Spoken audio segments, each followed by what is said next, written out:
शुरू ना हो जाएगा। हेलो स्टूडेंट्स, बेटा आज हम 11th क्लास में आरोह बुक से पाठ 1 नमक का दारोगा का अध्ययन करेंगे। बेटा नमक का दारोगा जिसके लेखक हैं मुंशी प्रेमचंद। बेटा मुंशी प्रेमचंद के बारे में सभी जानते हैं। वे भारत के महान उपन्यासकार और सम्राटकार हैं मुंशी प्रेमचंद, जिनका जन्म जो है वो लम्ही में उत्तर प्रदेश में 1880 में हुआ और मृत्यु 1936 में हुई। इन्होंने अनेक रचनाएं लिखी हैं, अनेक उपन्यास लिखे हैं।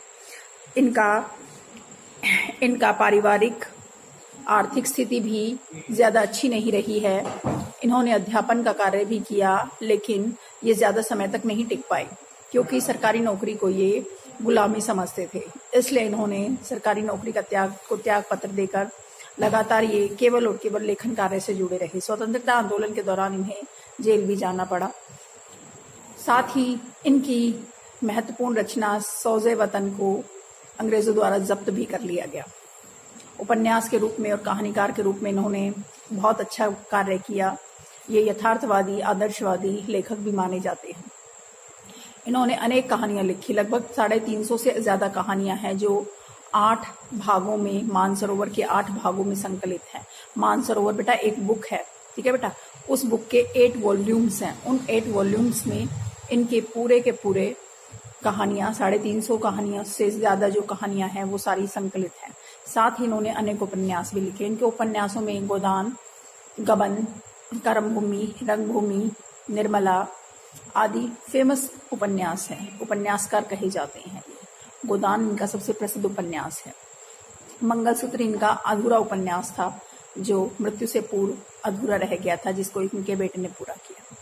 यहाँ भी लेखक के द्वारा रचित मुंशी प्रेमचंद की एक कहानी है, फेमस कहानी, जिसका नाम है नमक का दारोगा।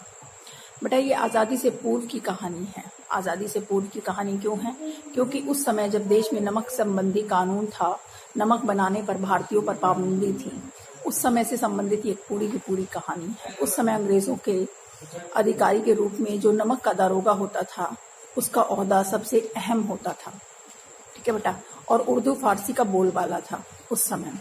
लेखक कहते हैं उस समय उर्दू फारसी का ज्ञान रखने वाले लोगों को तुरंत ही उच्चाधिकारी का ओहदा मिल जाता था। ऐसे में लेखक बताते हैं कि नमक का दारोगा जो है वह सबसे महत्वपूर्ण पद माना जाता था। नमक विभाग जो था वह केवल और केवल उर्दू फारसी बोलने वाले किसी विशिष्ट व्यक्ति को ही इस पद पर आसीन करता था, नियुक्त करता था। यह कहानी वंशीधर और पंडित अलोपीदीन से संबंधित है। वंशीधर, इसके पात्रों में वंशीधर जो है वो मुख्य पात्र है, जो नायक की भूमिका निभा रही है, जो चरित्र से ईमानदार है, कर्तव्यनिष्ठ है, सत्यवादी है, धर्मपरायण है। कैसे वंशीधर जो है वो अपने माता पिता का इकलौता पुत्र है। वंशीधर जिसके पिता जो है वह साधन संपन्न नहीं है, लेकिन वो चाहते हैं कि उनका बेटा जो है, क्योंकि वह पढ़ा लिखा है, उर्दू का अच्छा खासा ज्ञान था उसे, क्योंकि उसने उर्दू की किताबें भी पढ़ी थी, साथ में उर्दू की कुछ प्रसिद्ध किताबों को पढ़कर उसे अच्छे से उर्दू का इल्म हो गया था। लेखक कहते हैं उस समय उर्दू भाषा का बहुत ज्यादा ज्ञान था, बहुत ज्यादा बोलबाला था। इतना ज्यादा था कि बड़े बड़े पौधों पर उर्दू भाषा ही चलती थी। वंशीधर ने भी उर्दू भाषा का अच्छा खासा ज्ञान हासिल कर लिया था। ऐसे में पिता चाहते थे कि वह नमक के दारोगा विभाग पर आसीन हो जाए। बड़े बड़े वकील, चाहे पटवारी हो, चाहे कोई भी हो, मुंशी हो, वे भी सब के सब नमक के दारोगा पद के लिए लगातार प्रयास करते थे, क्योंकि वह पद जो है वो प्रतिष्ठित माना जाता था। वंशीधर के पिता भी चाहते थे कि वह नमक का दारोगा जो है पद पर आसीन हो जाए। वंशीधर बड़ा ही ईमानदार था। अक्सर पिता जो थे वह कहते भी थे कि ऊपर की कमाई ना हो तो कैसे गुजर बसर होगी, ठीक है बेटा। अतः उनका मानना था कि यह विभाग ऐसा है जिसमें ऊपरी कमाई भी है, भ्रष्टाचार संबंधी पैसा भी है, जिसके चलते काफी अच्छे से गुजर बसर हो सकती है और समाज में प्रतिष्ठा भी हो सकती है। इसलिए वे चाहते थे कि उनके बेटे को यह पद मिले। लेकिन वंशीधर को यह पद अपनी ईमानदारी की वजह से मिला।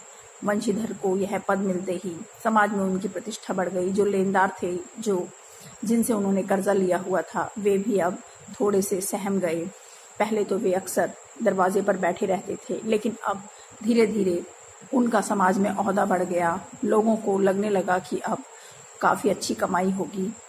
पिता को भी लगने लगा कि हाँ, अब तो पैसा काफ़ी अच्छा आएगा, यानी चढ़ावा जो है वो अच्छा होगा। लेकिन वंशीधर जो था वह ईमानदार था। वह अपने ओहदे से किसी भी तरह का कोई धोखा या कोई बेईमानी नहीं करना चाहता था, इसलिए उसने ऐसा कुछ भी नहीं किया। हालांकि पिता की कामना जो थी वो कामना बनकर रह गई। इस पर 6 महीने नौकरी करते हुए बीत गए। वंशीधर बड़ी ईमानदारी से कार्य कर रहा था। एक रात की बात है कि वंशीधर जो है वह नमक का दरोगा विभाग में दरोगा पद के ऊपर आसीन वह यमुना नदी के किनारे पर ही बने हुए विभाग के अंदर रात के समय सो रहा था। अचानक से बाहर से आवाज़ें सुनाई दी जोर जोर से। यमुना पुल के पास से कुछ गाड़ियाँ जो थी, गाड़ीवान होते हैं यहाँ बैलगाड़ियाँ से रिलेटेड है बेटा, ठीक है बेटा। कुछ गाड़ीवान निकल रहे थे, यानी बैलगाड़ियाँ लेकर गुजर रहे थे।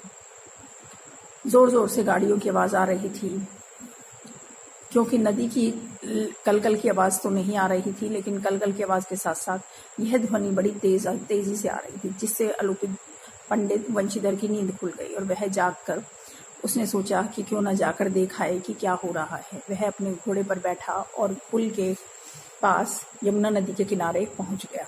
वहां देखा तो जाकर पता चला कि कुछ गाड़ियां निकल रही हैं। उसने गाड़ियों को तुरंत रुकवाया, गाड़ीवानों को नीचे उतारा, गाड़ीवानों से पूछताछ की कि यह गाड़ियां किसकी हैं। तभी गाड़ीवानों ने बताया कि यह पंडित अलोपीदीन की है, क्योंकि पंडित अलोपीदीन जो थे वो क्षेत्र के श्रेष्ठ जमींदार थे, प्रतिष्ठित व्यक्ति थे। उनका बोलबाला था, रुतबा था समाज में। बड़े बड़े लोग भी उनसे बातें करते हुए कतराते थे। सभी के सभी जितने भी पुलिस वाले थे, हवलदार थे, दारोगा विभाग से संबंधित थे, सब के सब उनके आगे नतमस्तक हो जाते थे, क्योंकि वो सभी को ऊपर से पैसा भेंट देते थे, जिसके चलते सभी उनके क्या थे बेटा, उनके आगे सिर झुकाते थे, ठीक है बेटा। ऐसे में सबको पता था कि पंडित अलोपीदीन की गाड़ियां हैं। पंडित अलोपीदीन जो कि बिल्कुल पीछे की तरफ गाड़ी में चले आ रहे थे। इस पर पंडित वंशीधर ने सभी गाड़ीवानों को उतारकर एक तरफ खड़ा कर दिया और सभी गाड़ियों को जब्त कर लिया, अर्थात उन्हें पुलिस के लिए हवाले कर दिया। इस पर पंडित अलोपीदीन उतर कर आए। जब पंडित अलोपीदीन को बताया कि उनकी गाड़ियां रोक दी गई हैं, अब वो आगे नहीं जा सकते, इस पर पंडित अलोपीदीन उतर कर आए और उन्होंने पूछा कि ऐसा क्यों किया गया है, कि अगर कोई हमारे लायक सेवा है तो बताइए। इस पर वंशीधर जो है वह कहता है कि यह गैर कानूनी तरीके से नमक ले जाया जा रहा है, जिसके लिए वह बिल्कुल भी किसी भी तरह से उसके साथ समझौता नहीं कर सकते। इस पर पंडित अलोपीदीन ने कहा कि वे यहाँ से गुजरें और उनको चढ़ावा ना दे, ऐसा तो हो ही नहीं सकता। वे तो स्वयं आ रहे थे वंशीधर के पास उसे पैसा देने के लिए, उसे ऊपर से कुछ खिलाने पिलाने के लिए, उसकी सेवा करने के लिए, लेकिन वंशीधर ने तुरंत उस चीज़ के लिए मना कर दिया। और इस पर पंडित अलोपीदीन ने उन्हें काफ़ी देर तक बहलाने का, उनके ईमान को डगमगाने की कोशिश की, लेकिन पंडित वंशीधर अपने ईमान से नहीं डगमगाए। इस तरह से पंडित अलोपीदीन ने उन्हें लालच देते हुए 1000 से बोली शुरू करते हुए उसे 40,000 तक ले गए। इसका मतलब उन्होंने पहले कहा कि वो 1000 देंगे, 1000 से 5, 5 से वो 10 पर आए, 10 से वो 15 पर आए, 15 से 20 पर। लेकिन पंडित वंशीधर ने बिल्कुल भी अपना ईमान नहीं डगमगाया। वहां खड़े खड़े सभी लोग जो थे वो देखते रह गए। उन्होंने हवलदार को तुरंत बुलाते हुए कहा कि पंडित अलोपीदीन को गिरफ्तार कर लिया जाए। हवलदार भी यह सब करते हुए कतरा रहा था, क्योंकि हवलदार पहले ही पंडित अलोपीदीन का कर्जदार था। वह पंडित अलोपीदीन के एहसान को मानता था, लेकिन ये बात वंशीधर नहीं समझते थे, क्योंकि उनका काम तो केवल और केवल सच्चाई और ईमानदारी से कार्य करना था, अपने ओहदे की प्रतिष्ठा को बनाए रखना था। इस पर पंडित अलोपीदीन ने अब मना ही कर दिया कि जो भी हो जाए वो इससे ज़्यादा बोली नहीं लगा सकते, इससे ज़्यादा वो पैसा उसे नहीं खिला सकते भ्रष्टाचार का। वो इतनी ही उनकी गुंजाइश है, आगे जो भी वंशीधर करना चाहते हैं वो उसके साथ करें। सभी के सभी यह सब घटना जो थी वो देख रहे थे, सबके सिर झुके हुए थे, सब सोच रहे थे कि कैसा व्यक्ति है जो अपने पैरों पर कुल्हाड़ी मार रहा है, घर आई लक्ष्मी को ठुकरा रहा है। इतना पैसा अगर हमें मिलता तो हम कभी भी ऐसा नहीं करते। इस पर पंडित अलोपीदीन को उसने वंशीधर ने गिरफ्तार कर लिया और अगले दिन उसे कोर्ट में प्रस्तुत किया गया। हालांकि वकील आदि को खरीदकर, न्याय आदि को खरीदकर, धर्म ईमान, क्योंकि हर इंसान जो है वो ईमानदार नहीं होता, आजकल हर चीज़ बिकाऊ है, कानून भी बिकाऊ है, ठीक है बेटा। ऐसे में अलोपीदीन, पंडित अलोपीदीन जो है वह गवाहों के सभी गवाह उसके पक्ष में ही बोलते हैं, जिसके चलते पंडित अलोपीदीन वहाँ से छूट जाता है, रिहा हो जाता है। कुछ जुर्माना देकर पंडित अलोपीदीन को वहाँ से रिहा कर दिया जाता है और वंशीधर को चेतावनी दे दी जाती है कि वह ऐसा करने से पहले सोचे कि एक प्रतिष्ठित व्यक्ति पर उन्होंने यह आरोप लगाया है, इसके लिए उन्हें मानहानि भी उठानी पड़ सकती है। पंडित अलोपीदीन को छोड़ दिया गया। पंडित अलोपीदीन के पहुंच से वंशीधर को उस विभाग से हटा दिया गया। सप्ताह भर के अंदर पंडित वंशीधर जो है वह विभाग के दरोगा पद से हटा दिए गए। उन्हें वहाँ से बेटा पंडित अलोपीदीन ने हटवा दिया, जिसके चलते पिता, घर में माँ और सब के सब जो थे वो वंशीधर को ताना देने लगे। पिता का मानना था कि घर आई लक्ष्मी को ठुकराया है इसने, यह चाहता तो काफ़ी कुछ समाज में प्रतिष्ठा पा लेता, इतने बड़े व्यक्ति के सामने से पंगा लिया है, ये दिन तो उन्हें देखना ही था। लेकिन इस पर वंशीधर ने किसी की नहीं सुनी, वह चुप रहा। क्यों? क्योंकि वह अपने ईमानदारी के साथ किसी भी तरह का समझौता नहीं कर सकता था। वह अपने स्वाभिमान को किसी भी हाथ में अपने पैरों से रोंदना नहीं चाहता था। वह नहीं चाहता था कि कोई भी उसके स्वाभिमान को आहत करे। सप्ताह भर बीत जाने के बाद एक दिन अचानक से दरवाजे पर दस्तखत हुई। वंशीधर के पिता ने दरवाज़ा खोला तो सामने पंडित अलोपीदीन की गाड़ी को पाया। पंडित अलोपीदीन गाड़ी से उतरकर जैसे ही अंदर आए, वंशीधर के पिता ने उनके सामने सिर झुका लिया और अपने बेटे की गलती के लिए माफ़ी मांगने लगे कि यह तो नादान है, इसमें तो ज़रा भी समझ नहीं है। यह कहकर वे बार बार अपने बेटे की गलती के लिए माफ़ी मांगे जा रहे थे। लेकिन पंडित अलोपीदीन जो थे वे चुपचाप ये सब सुनते हुए केवल और केवल आगे की तरफ बढ़े और वंशीधर से मिलने लगे।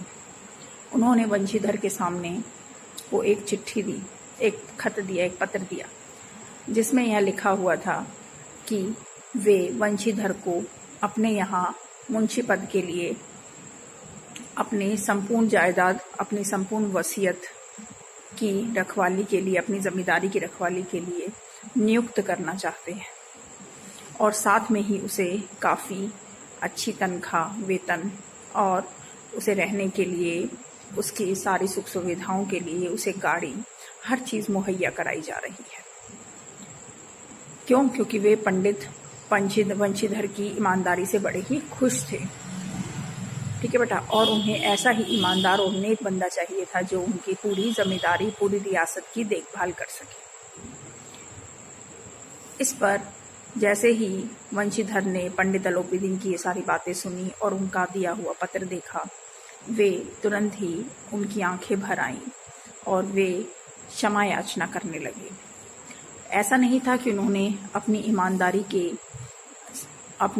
को गिरवी रख दिया था, बल्कि उन्होंने ऐसा सिर्फ और सिर्फ अपने पंडित अलोपीदीन के सम्मान के लिए किया, क्योंकि वो पंडित अलोपीदीन को क्या समझ रहे थे? भ्रष्टाचारी समझ रहे थे। लेकिन पंडित अलोपीदीन वास्तव में ऐसे भ्रष्टाचारी नहीं थे, वो भी ईमानदारी की कद्र करना जानते थे और उनकी ईमानदारी की कद्र करते हुए ही पंडित अलोपीदीन ने वंशीधर को अपने यहाँ सेवा में रखा, अपने यहाँ नौकरी दी, जिसके चलते पंडित अलोपीदीन जो थे वो बड़े खुश हुए और वहीं वंशीधर को भी सब्र आ गया, अर्थात उन्हें भी खुशी हुई। पहले तो उन्होंने मना किया, लेकिन बाद में वे राजी हो गए इस पद के लिए। इस पर वंशीधर के पिता भी बड़े खुश थे। उन्हें आज अपने बेटे पर गर्व महसूस हो रहा था। धन्यवाद बेटा।